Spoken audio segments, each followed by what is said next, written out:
Eto, ang Blackwall Ahon na isang magandang alternatibong ruta patungo sa bayan ng Laurel sa probinsya ng Batangas. Ngunit sa kabila ng ganda ng daan dito, dahil sa ganda ng tanawin na binibigay ng Taal Lake at Taal Volcano, isa itong may tuturing o panganib na daan dahil may mga parting bahagi dito ng daan na matarik at matutulis na kurbada. October 2024, nang manalasa ang bagyong Christine, ang Blackwall Ahon na hindi nakaligtas dahil sa dami ng landslide na nangyari dito.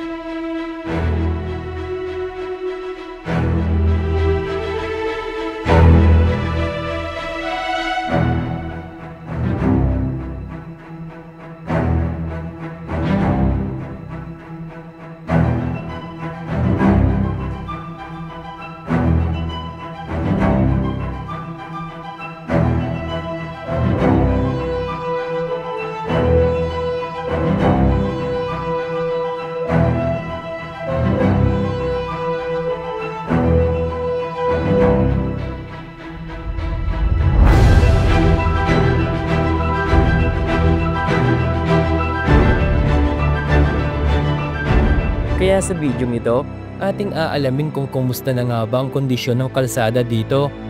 At atin ding aalamin kung ano na din ang kondisyon ng tulay na nasira ng manalasa ang bagyong Christine dito pa din sa bayan ng Laurel sa probinsya ng Batangas. Ito ang Bugaan Bridge na nagkokonekta patungo sa bayan ng Agoncillo sa Batangas. Sana samahan niyo po ako muli sa panibagong kwento ng aking biyahe. Tara! Simulan na natin ang kwento ng akong biyahe.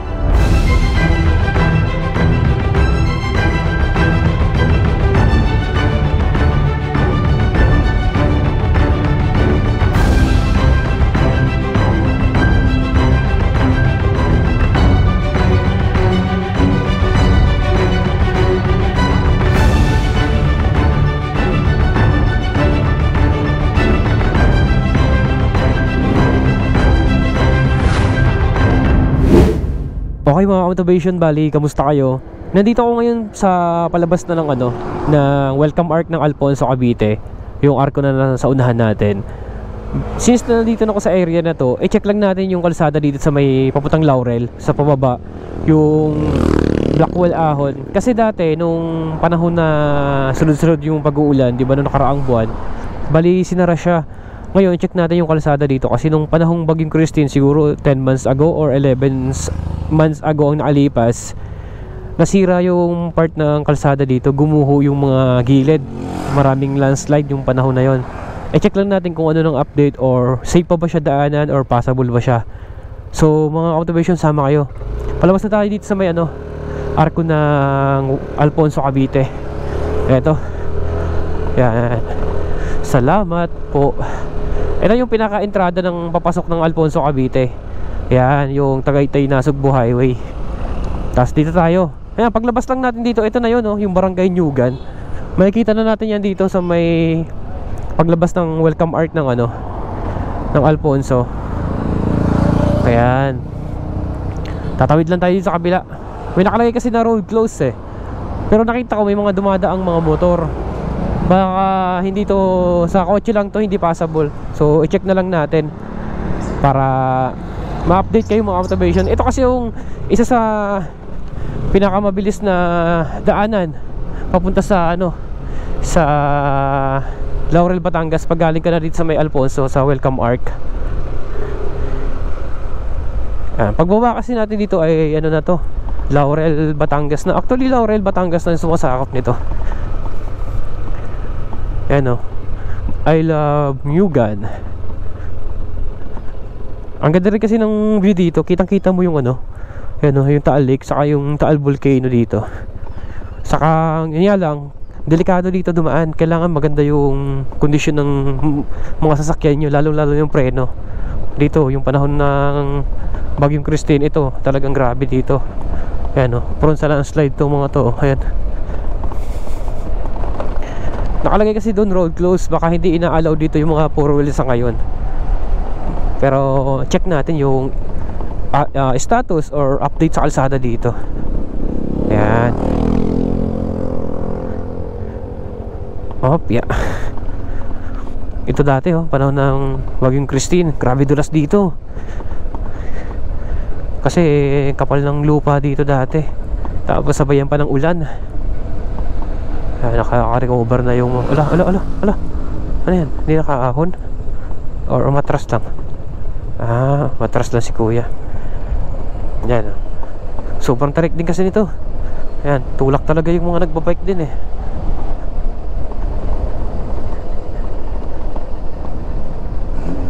Okay, may mga nadaang 4 wheels. Ayan, may kasalubong tayong 4 wheels ngayon. Baka nung time lang ng panahong nakaraang buwan na siging uulan, tapos di ba nagsabay pa yung habagat. Baka pinagbawal dito kasi prone sa landslide kasi dito.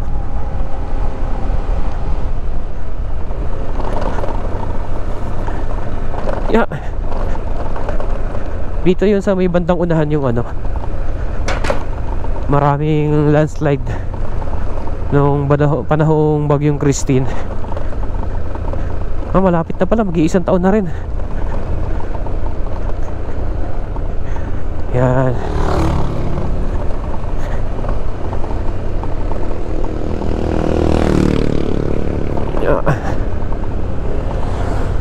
Saka kung pupunta kayo ng Simbahang Bato, dito rin ang pinakamabilis na daan mga motivation. Kasi pagbaba natin dito, doon mismo sa pinakabayan na ng Laurel eh. Lalo pag nandun na kayo sa may part ng pinasukan ko galing Alfonso. Yan, isa ito sa pinakamabilis na ruta. Nga lang, syempre, ingat lang kasi lalim mo. Delikado na talaga ng landslide. Matarik kasi to. Ayan, tulad no, puro lusong naman.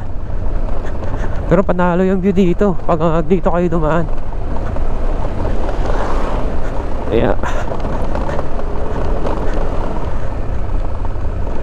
Yeah.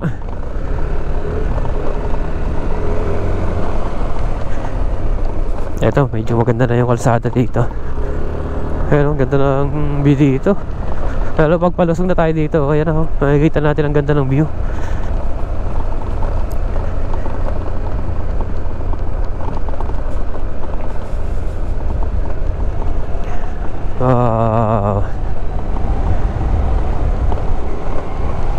Napakalamig dito ngayon. Nagbabag kanina sa may taas. Tagaytay na sa Cebu Highway.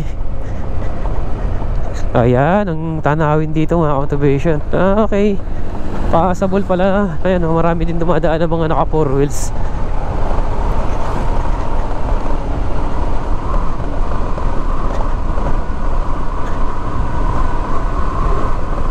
Barangay Niugan.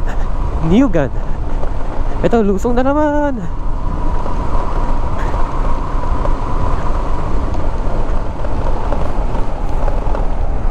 Okay. Bah, nayoko na yung camera ko.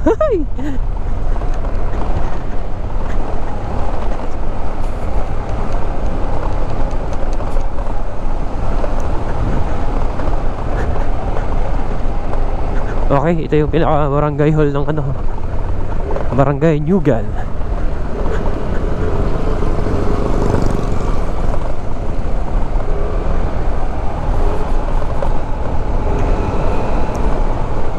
Dito na magsisimula yung magandang view pag lusong natin dito.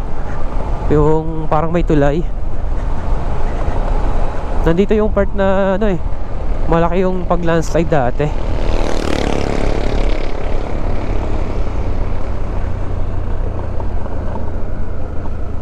Eto, may bandang unahan.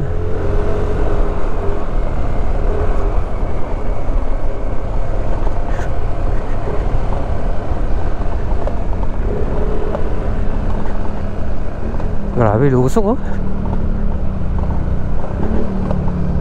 Yeah, lusong.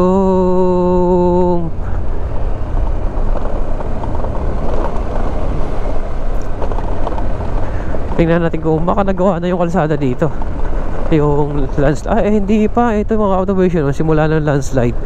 Tapos meron pa dito sa unahan yung pinakamalaking guho dito. Eto, hindi pa siya nagagawa.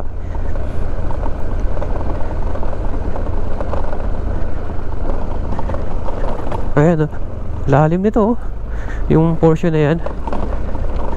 Tapos yung isa dito yan sa unahan.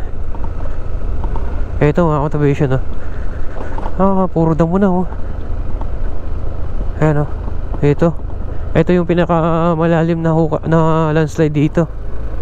Puro damo na, lalim yan. Okay.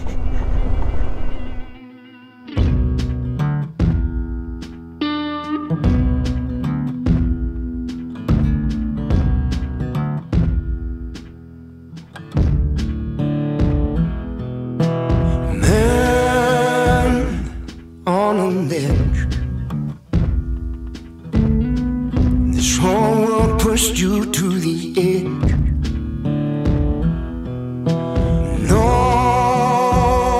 Nobody knows all the pain you shouldered on your own. Here's hoping you haven't made up your mind. I know this world can be so unkind.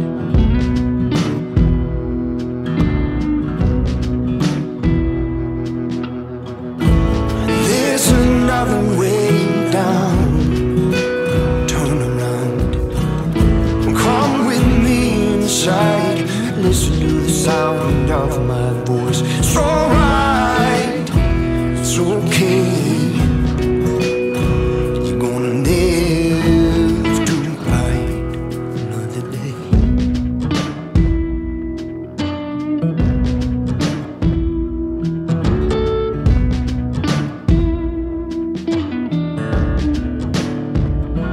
That ain't water down there.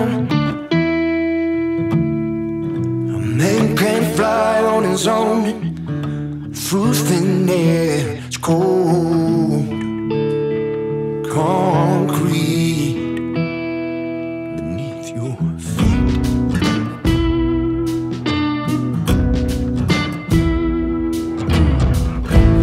There's another way down. Turn around and come with me inside. Listen to the sound of my voice. It's alright, it's okay. You're gonna live to fight another day.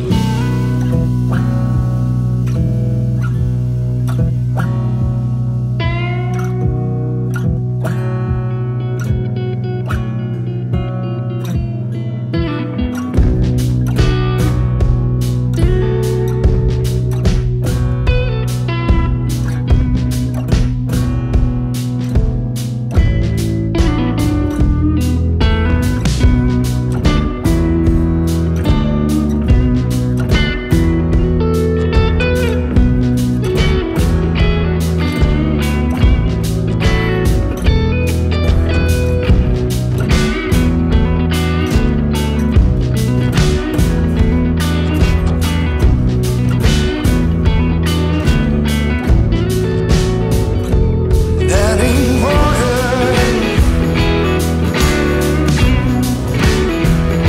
That ain't water.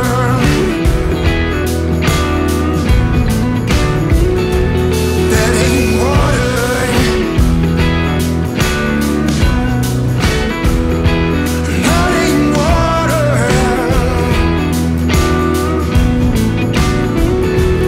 That ain't water. That ain't water. That ain't water down there. Okay mga motivation, bali nakita naman natin na hindi pa rin nagagawa yung kalsada. Ayan, nalang tumitigil dito. Ayun, ang ganda kasi ng view. Bali yung gumuho dati ng Bagyong Christine, yung pa rin naman hindi pa siya nagagawa. Puro damo na nga lang, hindi mo rin siya mahahalata na malalim yung guho pag hindi mo talaga totally siya nilapitan. Kasi nung sinilip ko siya, ano pa rin, puro damo na. At nakita naman natin sa drone shot na talagang madamo na siya. Ayan o, paborito ng mga bikers tambayan eh. Ito, yung tulay na to. Passable siya kasi marami ako nakikitang sasakyan na dumadaan. Yun nga lang, nabanggit ko nga kanina, pagka maulan or sunod-sunod yung ulan, napaka-delikado dito, lalong-lalo na sa 4 wheels. Saka siyempre sa mga motor ganun din, kasi tulad nito, napakalusong nito. Ito pa yung isa dito sa portion na napaka-delikado. Yan o, grabe, talagang babad ang preno mo dito. Ingat kayo dito mga motivation sa part na to. Ito yung pababa na to. Yan, grabe lusong nun. Talagang pigang-piga yung preno mo. Okay. Pagdating naman na dito sa unahan, hindi na masyado kasi marami ng kabahayan dito. May naglilinis dito. Nag-grass cutter kasi nililinis nila yung mga lupa sa kalsada. Pagka pumunta ka kasi ng Simbahang Bato di sa Laurel, Batangas, napakabilis na ruta to. Pagka doon kayo maggaling sa pinasukan ko kanina, yun nga nabanggit ko kanina, pag galing kayo sa may Alfonso or sa may part kayo ng Tagaytay na Sugbo Highway, ang ganda dito dumaan. Kaya nga yan mga dumaan kanina habang nagda-drone ako. Siguro mamasyal yan sa dito sa may Simbahang Bato. Ganda nito kaya ito. Ayan mga motivation may mga estatwa or mga rebulto ba, may malaking bangka.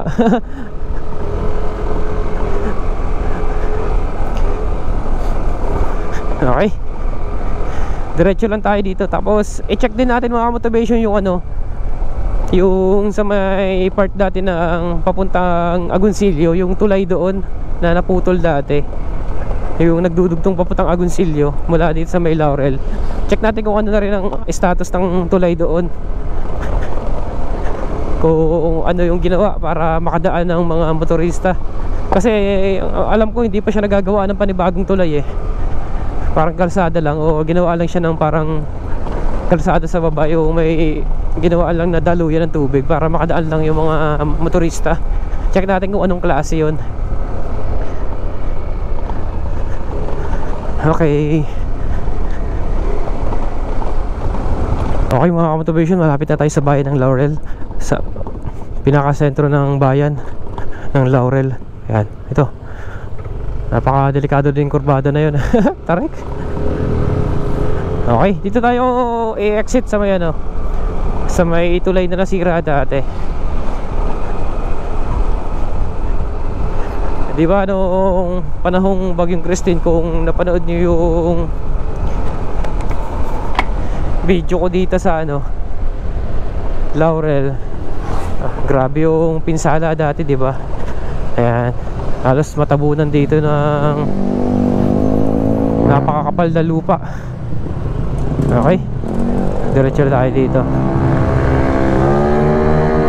Dito yung parting ito dati, grabe kapal ng lupa dati dito. Kakanan tayo dito, papunta yan dyan sa may Agoncillo. Okay, dito na mga motivation. Pakanan dito. Ayan, silipin natin yung tulay dito na nasira dati, kung ano na yung itsura. Ito, grabe dati dito, napakakapal ng tumabo na lupa dati dito. Ganito pala yung itsura dito ngayon. Ginawa siya ng kalsada, yung tulay hindi pa siya nagagawa. Ganito pala mga motivation. Ayan yung tulay dati Okay, kaso lang pagka malakas yung ulan, naapaw pa rin to, sigurado yan. Ayan naapaw pa rin to. Sa ngayon medyo maganda yung panahon, kaya nakakadaan yung mga motorista. Sa ngayon ito na yung itsura mga motivation ng tulay dito na nasira dati ng Bagyong Christine. Hindi pa siya nagagawa. Okay, silipin lang natin. Ayan, silipin natin. Okay mga motivation, silipin lang natin. Eto. At ito yung tulay dati. Grabe. Yung naputol na to, na tulay. Eto. Yan. Hindi pa rin siya totally gawa.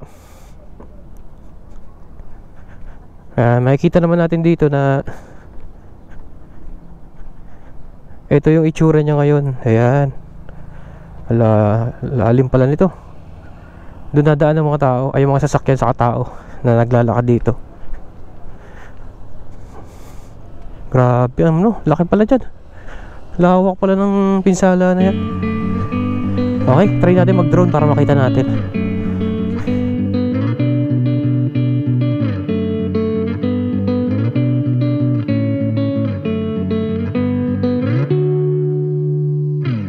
What makes the world stop turning? Is it the touch of your skin? I couldn't be further from you, but you're still right here. I caught a plane to Portland for a few days' work. My heart stays heavy on you, and you're on my shirt. All the in-between keeps us on our feet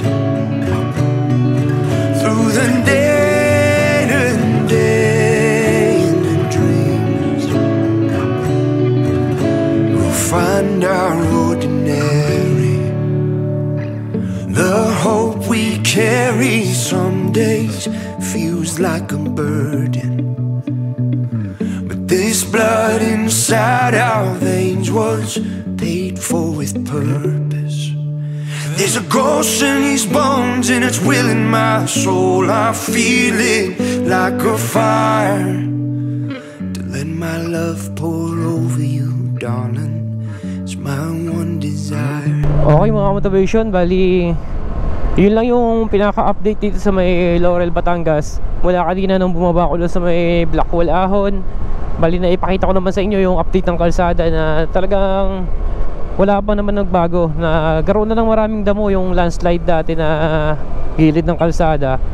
Tapos dito naman sa may tulay, papatawid dito sa may pautang Agoncillo, yung tulay ay hindi pa siya nagagawa. Hindi pa nagkakaroon ng panibagong or na-repair yung tulay na dating gumuho. So sa ngayon meron naman temporary na dinadaanan sa baba para makadaan lang yung mga motorista at mga taong taga rito sa papuntang Agoncillo, Batangas. So paano mga motivation, sana nakarating kayo din sa dulo ng video ko. Maraming salamat kung nakarating ka dito. At syempre kung hindi ka pa nakapag-subscribe, baka pwede ko mahingi ang suporta mo para mapabilang ka sa bumubuo na YouTube channel ko. Syempre kung nagustuhan mo, pwede mong i-like at pwede mo ring i-share yung video. Okay, magkita-kita tayo sa mga susunod ko pang video ng i-upload. At sana nandun pa rin kayo sa mga susunod kong video ng i-upload. Maraming salamat. Bye bye.